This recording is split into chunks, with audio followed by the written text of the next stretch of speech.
কিছুদিন আগে আমাদের এলাকায় হাড়ি ভাঙা খেলা হয়েছিল। মানে চোখ বাঁধা অবস্থায় লাঠি দিয়ে হাড়ি ভাঙতে হবে। তো এখানে সর্বোচ্চ 11 জন খেলার কথা ছিল।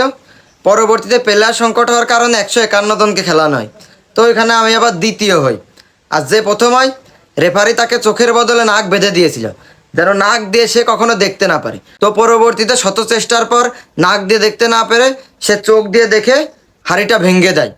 আর মানে সে হাড়ি ভাঙা খেলা উপলক্ষে প্রচুর ক্রেজ, এত ভিড়, এত লোক হয় যে কোনটা প্লেয়ার এবং কোনটা রেফারি এইটাই বোঝা যাচ্ছিল না। একজন তো সে রেফারির চোখ বেঁধে রেফারিকে বলছে, স্যার বাঁশি দেন।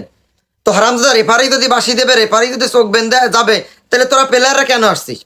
তো যেখানে খেলা হচ্ছিল ওর দুই পাশে আবার দুইটা দোকান ছিল, মুদির দোকান। তা কিছু মানুষ একটা আলাদা লেভেলের চালাক, হেভি কনফিডেন্স ছিল।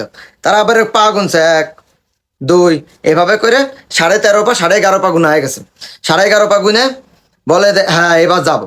এবারে যাচ্ছে একদম গুনে গুনে গুনে গুনে 11.5 পা গিয়ে পৌঁছে গেছে, কিন্তু দোকানের ভিতর ডায়নাতে, ওই হাড়ির কাছে না। একজন তো সে ওইভাবে গুনে ডায়নাতে দোকানের দিক চলে গেছে, দোকানের ভিতরে গিয়ে সিগারেট ধরাইছে। মানে সে আলাদা লেভেলের অ্যাক্টিং, মানে কনফিডেন্স কি যে ওইখানে সে ধরে পারিনি, সিগারেট ধরাই গেছে। কি কেউ কেউ তাই সে দেখি রেফারির মাথার উপর এরকম লাঠি দিয়ে দাবড়াই নিয়ে বেড়াচ্ছে, রেফারির এরকম ধরছে। মানে ওর কি আসলে কি হাড়ি ভাঙতে দিয়েছে না রেফারির মাথা ভেঙে দেওয়ার কথা বলা হয়েছে? একজন তো সে শাকিব খানের অ্যাক্টিং এর লেভেলই খেয়ে দিচ্ছে। মানে চোখ বাঁধা অবস্থায় এখানে এসে মাঝপথে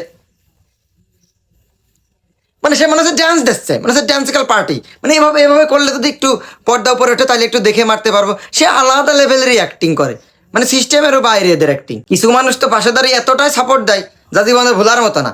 এই ডানে মার, বামে মার, সামনে মার, পিছনে মার, এই পাশে মার, ওই পাশে মার, মানে এই পাশে মার। ওদের কথা মতো মেরে দিয়েছি, পাশের দোকানে ছাউনি ভেঙে গেছে।